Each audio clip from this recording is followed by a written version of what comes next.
இதுக்கப்புறம் ஃபுல்லாகவே festival season தான். ஸோ ஸ்டார்ட் வித் ஓணம் தான் ஃபஸ்ட்டு இருக்கும். ஸோ ஒரு கஸ்டமர் நம்மக்கிட்ட ஓணம்க்கு வந்துட்டு எனக்கு லாங் கவுன் கன்வெர்ட் பண்ணி கொடுங்க அப்படின்னு சொல்லிட்டு இந்த சாரியை வந்து ஷேர் பண்ணாங்க. ஃபுல் அண்ட் ஃபுல் பார்டராக இருக்குது. ஸோ பார்டர் இருக்கும்போது நம்மளுக்கு வந்து ஃபுல்லாக வந்து லென்த் வர்றது கொஞ்சம் கஷ்டமாக இருக்கும். ஸோ ஃபர்ஸ்ட் நான் வந்து பார்டர் எல்லாத்தையுமே ரிமூவ் பண்ணிவிட்டு அண்ட் ஆஃப் சர்க்கிள் போட்டு பெரிய பார்டரை கீழே அட்டாச் பண்ணால் நல்லாயிருக்கும் அப்படின்னு நான் யோசித்து வச்சுருந்தேன். அண்ட் ஃபைனலாக அதை எக்ஸிக்யூட் பண்ணும்போது ரொம்ப சூப்பராகவே அவுட்புட் வந்து வந்துருந்துச்சு. ஃப்ரண்ட்டில் பல்லு சைடில் இருக்கிறத எடுத்து வச்சுட்டு அண்ட் சாரியோட ஒயிட் கிளாத் எடுத்து சென்டரில் பேட்ச் ஒர்க் கொடுத்து அண்ட் அதுக்கு மேலே வந்து பார்த்திங்கன்னா லேஸ் ஒர்க் கொடுத்தேன்.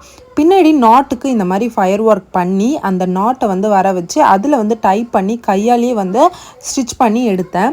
அண்ட் நாட்டுமே சூப்பராக வந்துருந்துச்சு. அண்ட் ஃபைனல் லுக் வந்து ரொம்ப ரொம்ப சூப்பராக இருந்துச்சு. ஸோ உங்களுக்கு வந்து இந்த மாதிரிலாம் கஸ்டமைஸ் பண்ணுற வீடியோஸ் பிடிக்கும் அண்ட் ஒரு மிடில் கிளாஸ் பொண்ணு லைஃப்பில் எப்படி படிப்படியாக முன்னேறா அப்படின்றத பார்க்கணுன்னு ஆசைப்பட்டீங்கன்னா கண்டிப்பாக நம்மளுடைய வீடியோவை ஃபாலோ பண்ணி வச்சுக்கோங்க. டே பை டே உங்களுக்கு ரொம்ப இன்ட்ரெஸ்டிங்காகவும் இன்ஸ்பிரேஷனாகவும் இருக்கும். ஸோ இந்த ஓணம்க்கு கேரளா சாரிலேருந்து கன்வெர்ட் பண்ண இந்த லாங் கவுன் எப்படி இருக்குது அப்படின்னு சொல்லிட்டு மறக்காமல் கமெண்ட்டில் சொல்லுங்கள். Tata bye.